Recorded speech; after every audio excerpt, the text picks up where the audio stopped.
Hi students, AP open intermediate exams జరుగుతున్నాయి. ప్రస్తుతం జరగబోయే పరీక్ష పొలిటికల్ సైన్స్. ఈ పొలిటికల్ సైన్స్ అంటే దీన్ని తెలుగులో రాజనీతి శాస్త్రం అంటారు. దీని నెంబర్ 317. సాధారణ భాషలో సివిక్స్ అని పిలుస్తుంటారు, పౌరశాస్త్రం. ఈ ఒక్కటే, ఏదైనా రాజనీతి శాస్త్రం అన్నా, సివిక్స్ అన్నా, పౌరశాస్త్రం అన్నా ఏదైనా ఒకటే పేరు. అయితే ఇది దేని గురించి అధ్యయనం చేస్తుంది ఏంటి అని తెలుసుకునే ముందు important questions, very short questions ఇవ్వడం జరుగుతుంది. మోడల్ పేపర్ కూడా పెట్టడం జరుగుతుంది. ఇందులో ప్రధానంగా మనం ఎగ్జామ్లో రాసుకునేటప్పుడు ఇంటర్మీడియట్కి 8 ప్రశ్నలు ఇవ్వడం జరుగుతుంది, ఒక్కొక్క మార్క్ సంబంధించినవి. ఈ 8 ప్రశ్నలు చాలా వరకు రిపీటెడ్గానే పడుతున్నాయి. కావున దయచేసి ఈ 8 ప్రశ్నలు కంపల్సరీగా కొన్ని ఇంపార్టెంట్ ఇవ్వడం జరుగుతుంది. 1 మార్క్ ప్రశ్నలు 8 కింద ఇవ్వడం జరుగుతుంది. ఇది చివరిగా ఎగ్జామ్ మోడల్ పేపర్లో చివరిన పడుతుంది కాబట్టి వాటిని తప్పనిసరిగా మొదటగానే రాసేసుకోండి. దానికి ప్రధానంగా మీకు చేయవలసిందల్లా ఈ ఇంపార్టెంట్ క్వశ్చన్స్ని బాగా చదువుకోండి, రిపీటెడ్ ఎక్కువగా ఉన్నాయి కాబట్టి. అంతేకాకుండా రెండో విషయం ఏంటంటే, ఇందులో రాజనీతి శాస్త్రం అంటే ఏంటి, రాజనీతి శాస్త్రం దేనికోసం అధ్యయనం చేస్తున్నాం అనే విషయం మీద కాన్సెప్ట్ క్వశ్చన్ అన్ని మార్కుల్లోనూ పడుతుంది. అందువల్ల మీరు ఫస్ట్ ఈ పుస్తకం ఎందుకు చదువుతున్నాను మీరే అవగాహనగా అర్థం చేసుకుంటే కనుక సరిపోతుంది. రాజనీతి శాస్త్రం దేన్ని తెలియజేస్తుందంటే రాజనీతిని తెలియజేస్తుంది. రాజనీతి దేని మీద ఆధారపడి ఉంటుంది, పౌరుల మీద, ప్రజల మీద ఆధారపడి ఉంటుంది. వాటిని పరిపాలించే ప్రభుత్వాలు, రాజకీయ వ్యవస్థ గురించి తెలియజేస్తుంది. ఒక్కొక్క దేశంలో ఒక్కొక్క రకమైన ప్రభుత్వం ఉంటుంది. మనది భారతదేశం అతిపెద్ద ప్రజాస్వామిక దేశం. అంటే ఇక్కడ ప్రజలే ఎన్నుకుంటారు, ప్రజల్లోని వారే నాయకులు అవుతారు, వారే పరిపాలించబడతారు. అంటే అందుకని మనం అబ్రహం లింకన్ చెప్పాడు, ప్రజాస్వామ్యం అంటే ఏంటి, ప్రజల చేత, ప్రజల కొరకు, ప్రజల యొక్క నిర్వహించబడే ప్రభుత్వాన్ని ప్రజాస్వామ్యము అంటారు. Of the people, by the people, for the people అని చెప్పేసి చెప్పడం జరిగింది. డెమోక్రసీ, ప్రజాస్వామ్యం అంటే ఏంటి, డెమోక్రసీ. ఇది 2 పదాల కలయిక అనమాట. ఇటువంటి విషయాలన్నింటినీ మీకు టెక్స్ట్ బుక్లో చాలా విపులంగా ఇవ్వడం జరిగింది.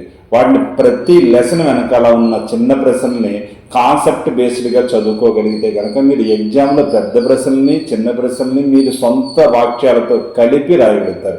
తెలుగు మీడియం వారైతే తెలుగులోను, ఇంగ్లీష్ మీడియం వారైతే ఇంగ్లీష్లోను చక్కగా రాసుకోగలుగుతారు. కేవలం మీకు రాయగలిగే సామర్థ్యము, ఆలోచించి అవగాహనగా ఆ ప్రశ్నని 1-2 సార్లు చదివితే మీకే జవాబు తోస్తుంది. ఇది సాధారణమైన సబ్జెక్ట్. ఎందుకంటే నేటి రాజకీయ, సామాజిక విషయాలను విశ్లేషిస్తూ కొనసాగుతుంటుంది. ప్రస్తుతం ఈ రాజనీతి శాస్త్రం అధ్యయనం ఎందుకు చేస్తున్నాం అనే దాని గురించి ఎక్కువ ప్రశ్నలు పడుతుంటాయి. అందులో ఎస్ఏ క్వశ్చన్ కూడా పడుతుంది. అందువల్ల ఈ క్వశ్చన్ తప్పనిసరిగా చదువుకోండి. అలాగే ప్రాథమిక హక్కులు, భారత రాజ్యాంగ విశిష్ట లక్షణాల గురించి రాయమంటారు. భారత రాజ్యాంగం 2 సంవత్సరాల 11 నెలల 18 రోజుల పాటు రచించి నవంబర్ 26వ తేదీని పూర్తి చేయడం జరిగింది. అది ఆమోదించడం కూడా జరిగింది. నవంబర్ 26ని మనం భారత రాజ్యాంగ దినోత్సవంగా పిలుచుకోవడం జరుగుతుంది. జనవరి 26, 1950 సంవత్సరంలో రిపబ్లిక్ డే వచ్చింది. అప్పటి నుంచి ఇది అమల్లోకి వస్తుందన్నమాట. ఈ విషయాలన్నీ భారత రాజ్యాంగ విశిష్ట లక్షణాల్లో మనకి కనిపిస్తుంటాయి. మా అతిపెద్ద ప్రజాస్వామ్య దేశంలో ప్రతి వ్యక్తికి, మతానికి, అన్నిటికీ స్వేచ్ఛ లభిస్తూ కొనసాగించగలిగే అభివృద్ధి కోసం ఏర్పాటు చేసింది భారత రాజ్యాంగం. ఎవరిని ఇక్కడ నిర్బంధంగా ఏముండదు. మన దేశంలో ఏ విషయము నిర్బంధం లేదు. కానీ ప్రాథమిక విద్య మాత్రం అందరికీ నిర్బంధ విద్య. ఎందుకంటే ప్రాథమిక విద్య అందరూ కంపల్సరీ చదువుకోవాలి అనే దాన్ని భారతదేశం విధానాల్లో ప్రధానమైన విధానం అన్నమాట. అయితే భారత రాజ్యాంగ విశిష్ట లక్షణాలు ఏంటి అంటే, మనం నోటితో చెప్పుకోలేదు, లిఖితబద్ధంగా రాసుకున్నాం అనమాట. ఈ అదృఢ లక్షణాలు కొన్నిసార్లు చాలా కఠినతరంగా ఉంటుంది, కొన్నిసార్లు చాలా ఫ్లెక్సిబుల్గా, ఈజీగా, సులభంగా ఉంటుంది అనమాట.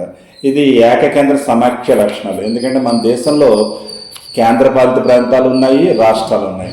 28 రాష్ట్రాలు, వీటిని పరిపాలించే ఒక కేంద్ర ప్రభుత్వం ఉంది. అందుకనే మనది కేంద్ర ప్రభుత్వము అనే దానికి ప్రధానమంత్రి సారథ్యం వహిస్తాడు. అంతేకాకుండా అధ్యక్ష తరహాగా మనకి రాష్ట్రపతి, ఉపరాష్ట్రపతి కూడా ఉంటారు. అయితే ప్రధానంగా కొనసాగేదంతా ప్రభుత్వ నిర్ణయాలు, విధానాలు అన్నీ ప్రధానమంత్రి రీత్యా అంటే పార్లమెంటరీ విధానంలోనే నిర్వహించడం జరుగుతుంది. కావున మీరు ఈ క్వశ్చన్స్ ఏంటంటే, రాజనీతి శాస్త్రం అధ్యయనం ఏంటి అనేది ప్రధానమైన పెద్ద ప్రశ్న. ఇది తప్పనిసరిగా చదవండి. అలాగే రెండవ ప్రశ్న, భారత రాజ్యాంగ లక్షణాలను, విశిష్ట లక్షణాలను రాయండి అని చెప్పేసి ఒకటి పడుతుంది. ఇంకా మిగతా ఎన్ని సులభమైన ప్రశ్నలు అని చెప్పచ్చు. రాష్ట్రపతి అంటే ఇండియన్ ప్రెసిడెంట్ అన్నమాట, వారి యొక్క అధికారాలు అంటే పవర్స్ అవన్నీ ఉంటాయి కదా, వాటిని గురించి వివరించమంటున్నారు. భారతదేశానికి రాష్ట్రపతి ఎంతో, రాష్ట్రాలకి అంటే ప్రతి రాష్ట్రానికి ఒక గవర్నర్ అనేవాళ్ళు ఉంటారు. అలాగే ఆ గవర్నర్ విధులు ఆ అధికారాలు కూడా అలాగే సేమ్ టు సేమ్ ఉంటాయి యాజ్ ఇట్ ఈస్. కానీ దేశానికి రాష్ట్రపతి, రాష్ట్రానికి గవర్నర్ ఉంటారు.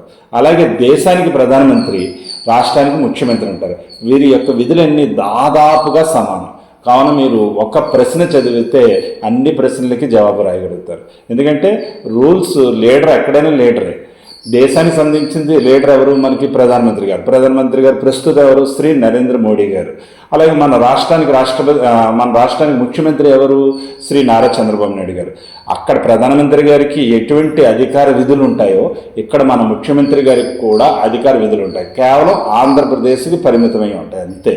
ఆయనకి దేశవ్యాప్తంగా ఆ విధులన్నీ ఉంటాయి.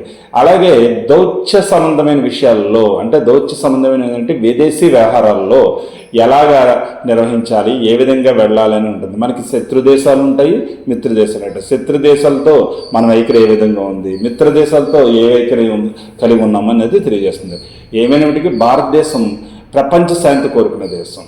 అందువల్ల అతిపెద్ద ప్రజాస్వామిక దేశం. ప్రజలే ఇక్కడ నేతలు, ప్రజల చేతే నిర్వహించబడుతుంది ప్రభుత్వం అంతా. సో ఇటువంటి విషయాలన్నీ మీరు రాసుకోవాలి. అలాగే భారతదేశంలో ఎలక్షన్ అంటే ఎన్నికల ప్రక్రియ అనేది ఒక ప్రత్యేకం. ఎన్నికల్లో ఏం చెయ్యొచ్చు, ఏం చేయకూడదు, ఏ పార్టీలు పాల్గొచ్చు, ఏ పార్టీలు పాల్గొనకూడదు, ఏ వ్యక్తులు ఓటు వేయచ్చు, ఏ వ్యక్తులు ఓటు వేయకూడదు అనే విషయాలు కూడా ఇందులో స్పష్టంగా తెలియజేయడం జరుగుతుంది. వీటి మీద ప్రశ్నలు కూడా వస్తాయి. మీరు అవగాహనతో, సొంత అవగాహనతో రాసుకోగలిగే క్వశ్చన్లే ఇందులో పడతాయి. ప్రశ్న చదవకుండా మాకేమీ రాదని అనుకోకుండా ఈ ప్రశ్నలు చదివి మీ సొంత వచనాలతో, సొంత ఆలోచనలతో రాయండి.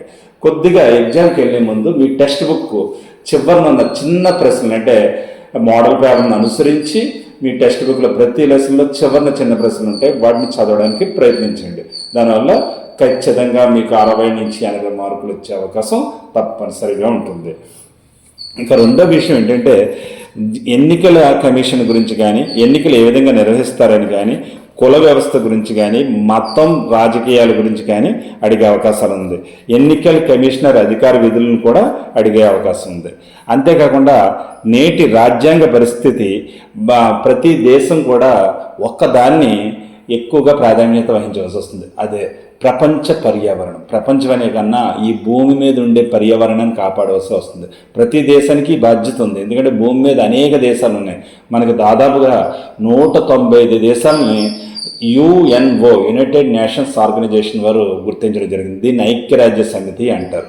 సో ఈ పర్యావరణం విషయంలో ఇతర దేశాల తీరుతెన్నులు ఏ విధంగా ఉన్నాయి, మన దేశ తీరుతెన్నులు ఏ విధంగా ఉన్నాయి, ఏ విధానాలు చేపడుతుంది అనేది పర్యావరణాన్ని కాపాడడమే ప్రధానమైన విధి. మనకి అంతమించి అనేది ప్రపంచ శాంతి కోరుకుంటాం, పర్యావరణాన్ని రక్షిస్తాం. ఇదే భారతదేశానికి ప్రధానమైన ముఖ్యమైన విధి కింద చెప్పచ్చు. ఎట్టి పరిస్థితుల్లో యుద్ధాసక్తి ఏమి ఉండదు.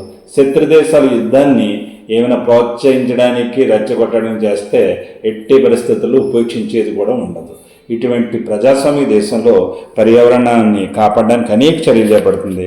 కాలుష్యం అంటే ఏంటి, పర్యావరణం అంటే ఏంటి, ఇటువంటి ప్రశ్నలు కూడా పడే అవకాశం ఉంది. దీంతోపాటు చిన్న చిన్న ప్రశ్నలు చదువుకోండి. అంటే అవి తక్కువ మార్కులకు వస్తాయి. అవి చదివితే మీరు పెద్ద పెద్ద ప్రశ్నలు కూడా రాసుకునే అవకాశం ఉంటుంది. అందువల్ల వీటిని అప్లోడ్ చేయడం జరుగుతుంది. అలాగే పార్టీల గురించి రాయమంటారు. ప్రాంతీయ పార్టీలు ఏంటి, జాతీయ పార్టీలు ఏంటి మీరు ఒక్కసారి చదివితే నేటి రాజకీయాలను కూడా అర్థం చేసుకుంటే కనుక మీకు పార్టీలు, వాటి విధానాలు, వాటి వ్యూహాలు తెలుస్తూ ఉంటాయి అన్నమాట. మనకి ప్రధానమైన పార్టీలు ప్రస్తుతం Bharatiya Janata party, Telugu Desam party, Janasena party, YSR Congress party, ఇటువంటి పార్టీలను ప్రధానమైన పార్టీల కింద మనం చెప్పుకోవచ్చు ఇక్కడ వరకును. అలాగే కాంగ్రెస్, నేషనల్ కాంగ్రెస్ పార్టీ స్వాతంత్రం పోరాట సమయం నుంచి కొనసాగుతున్న పార్టీ అనమాట. ఆ పార్టీ గురించి ఇటువంటి వివరాలు చిన్న ప్రశ్నలో కానీ పెద్ద ప్రశ్నలో ఒకేసారిగా కానీ అడగడం జరుగుతుంది. వీటో అధికారం అంటే ఏంటి, పంచశీల అంటే ఏంటి అనే ప్రశ్నలు కూడా పడే అవకాశం ఉంది. ఇవి చాలా చిన్న ప్రశ్నలు. వీటిని మీరు చాలా జాగ్రత్తగా ఆలోచిస్తే కానీ సరిపోతుంది. పంచశీల అనేది అయితే భారత్ చైనాల మధ్య ఒక క్రమబద్ధమైన ఒప్పందం, ఒడంబడిక అనమాట. పరస్పరం ఒక దేశాన్ని ఒక దేశం గౌరవించుకోవాలని 5 సూత్రాల పథకాన్ని 1954 సంవత్సరంలో ఏర్పాటు చేసుకున్నాం అనమాట. దానికి సంబంధించి అలాగే యుఎన్ఓ గురించి కూడా చదువుకోవాలి. యుఎన్ఓ అంటే ఐక్యరాజ్య సమితి. ఐక్యరాజ్య సమితి ప్రధాన లక్ష్యం ఏంటంటే ప్రపంచ శాంతి కోరుకోవడం. ఎందుకు ప్రపంచ శాంతి అంటే ఇంతకుముందు 1914 సంవత్సరంలో మొదటి ప్రపంచ యుద్ధం నిర్వహించడం జరిగింది. అది 1914 నిర్వహించడమే కానీ జరిగింది. 1914 సంవత్సరంలో మొదటి ప్రపంచ యుద్ధం అనుకోని పరిస్థితుల్లో జరిగింది. దాన్ని ముగించి నానాజాతి సమితి, ద లీగ్ ఆఫ్ నేషన్స్ అనే దాన్ని ఏర్పాటు చేయడం జరిగింది. అది కొన్ని కారణాల వల్ల, జాతీయ ఉగ్రత వల్ల, అంతర్జాతీయ ఉగ్రత వల్ల ఆ నానాజాతి సమితి విచ్ఛిన్నమయ్యి రెండో ప్రపంచ యుద్ధానికి దారితీసింది. దాని ఫలితమే 1939 సంవత్సరంలో రెండో ప్రపంచ యుద్ధం ప్రారంభమైంది. అది ఎట్టకేలకు 1945 సంవత్సరంలో జపాన్ మీద దాడి జరిగిన తర్వాత, జపాన్లో నాగసాకి, హిరోషిమా అనే 2 పట్టణాల మీద దాడి జరిగిన తర్వాత ఈ యుద్ధం క్లోజ్ అయింది. హిట్లర్ మరణం కూడా జరిగింది. ఈ సమయంలో ప్రపంచ శాంతి కొరకు యుఎన్ఓ అనే దాన్ని ఏర్పాటు చేయడం జరిగింది. దీన్ని తెలుగులో ఐక్యరాజ్య సమితి, యునైటెడ్ నేషన్స్ ఆర్గనైజేషన్ అనే సంస్థను ఏర్పాటు చేయడం జరిగింది. ఈ సంస్థ ప్రధాన లక్ష్యం అందరికీ అభివృద్ధి, ప్రపంచ శాంతి, ఆరోగ్యం ఇటువంటి మంచి లక్షణాలతో ప్రపంచ దేశాలను అందరినీ ముందుకు కొనసాగించగలిగే అభివృద్ధి కోసం తీసుకెళ్తుంది. అంతేకాకుండా నేటి పరిస్థితుల్లో పర్యావరణం పట్ల కూడా ప్రత్యేక శ్రద్ధ కనపరచడం జరుగుతుంది. ఈ పంచశీల ఒప్పందం భారత్ చైనా మధ్య ఎలా నిర్వహించబడిందో ప్రపంచంలో అన్ని దేశాలు ఒక ఒప్పందానికి రావడం కోసం ఐక్యరాజ్య సమితి ఏర్పాటైంది. ఐక్యరాజ్య సమితిలో ఏమి ప్రధాన అంగాలు ఉంటాయి అన్నది తెలుసుకోండి. ఐక్యరాజ్య సమితిలో అంతర్జాతీయ న్యాయస్థానం కూడా ఉంటుంది. అంతర్జాతీయ న్యాయస్థానం ఏంటంటే దేశాల మధ్య తగాదాన్ని పరిష్కరించేది అనమాట. ఇది నెదర్లాండ్ అనే చోట, దేశంలో ది హేగ్ అనే చోట ఉంటుందన్నమాట అంతర్జాతీయ న్యాయస్థానం. దీన్ని ఇంగ్లీష్లో ఇంటర్నేషనల్ కోర్ట్ ఆఫ్ జస్టిస్ అని చెప్పడం జరుగుతుంది. అలాగే ఇందులో ఎబ్రివేషన్స్ కూడా పడే అవకాశం ఉంటుంది. యూనిసెఫ్, యుఎన్ఎస్ఈఎఫ్, యునెస్కో, ఇటువంటి డబ్ల్యూటీఓ, ఎఫ్ఏఓ ఇలాంటివన్నీ పడే అవకాశం ఉంది. ఎఫ్ఏఓ అంటే ఫుడ్ అండ్ అగ్రికల్చరల్ ఆర్గనైజేషన్, ఆహార గిడ్డంగులు లేదా వ్యవసాయము ఇటువంటి విషయాలన్నింటినీ కాపాడే సంస్థ అనమాట. యూనిసెఫ్ అంటే United Nations International Children's Emergency Fund, బాలల అత్యవసర నిధిని ఏర్పాటు చేయడం. ప్రపంచ దేశాల్లో ఎక్కడైనా బాలలు బాలలు వారి అభివృద్ధిని, ఆరోగ్యాన్ని కొనసాగించగలిగే అభివృద్ధిని మనం ఎప్పటికప్పుడు కాపాడాలి. దీని నిమిత్తం ఐక్యరాజ్య సమితి కృషి చేస్తుంది. అలాగే డబ్ల్యూటీఓ, వరల్డ్ ట్రేడ్ ఆర్గనైజేషన్, ఇది ప్రపంచ వ్యాపార సంస్థ. ప్రపంచంలో ఎక్కడైనా వ్యాపారాలు నిర్వహించాలంటే ఏ విధంగా నిర్వహించాలి, ఏంటి, అంతర్జాతీయ ట్రేడ్, ఇంటర్నేషనల్ ట్రేడ్ అంటాం ఇది వ్యాపారాన్ని. వాటి గురించి కూడా వివరించేది. ఇలాంటి ఎన్నో ప్రశ్నలను ఇక్కడ అప్లోడ్ చేయడం జరుగుతుంది. ఇంగ్లీష్ మీడియంలోను, తెలుగు మీడియంలోను. ఏ విద్యార్థులైనా ఇంగ్లీష్ మీడియంలోను, తెలుగు మీడియంలోను 2 చదువుకోండి. మీకు తోచిన భాష అంటే ఏంటి, మీరు రాస్తున్నది ఇంగ్లీష్ మీడియం అయితే ఇంగ్లీష్ మీడియంలో ఎక్స్ప్రెస్ చేయండి, తెలుగు మీడియం అయితే తెలుగు మీడియంలో ఎక్స్ప్రెస్ చేయండి. ఇందులో సబ్జెక్ట్ మాత్రం కామన్గా అందరికీ ఒకటే. మీరు సొంతంగా రాయగలిగేంతగా ఈ పేపర్ ఉంటుంది. ఎటువంటి ప్రశ్నలు ఇచ్చినా దాన్ని 1-2 సార్లు ఆలోచిస్తే ఎంతో కొంత ఆన్సర్ వచ్చే అవకాశం ఉంటుంది. అది రాయండి, ఖచ్చితంగా మార్కులు పడతాయి, మీరు తప్పనిసరిగా పాస్ అవుతారు. అసలు పేపర్ చూడకుండా ఏమీ మాకు తెలియలేదు అనేసి పక్కన పెట్టేయకుండా అలా నిర్లక్ష్యం చేయకుండా రాసుకుంటే కనుక ఈసారి ఎట్టి పరిస్థితుల్లో సబ్జెక్ట్ పాస్ అయి తీరుతారు. కావున ఎట్టి విషయంలోనూ రాజీ పడకుండా ఈ 2 రోజుల సమయాన్ని తప్పనిసరిగా చదువుకోండి. Thank you. All the best. మీ చెల్లూరు రత్న కుమార్. జై హింద్.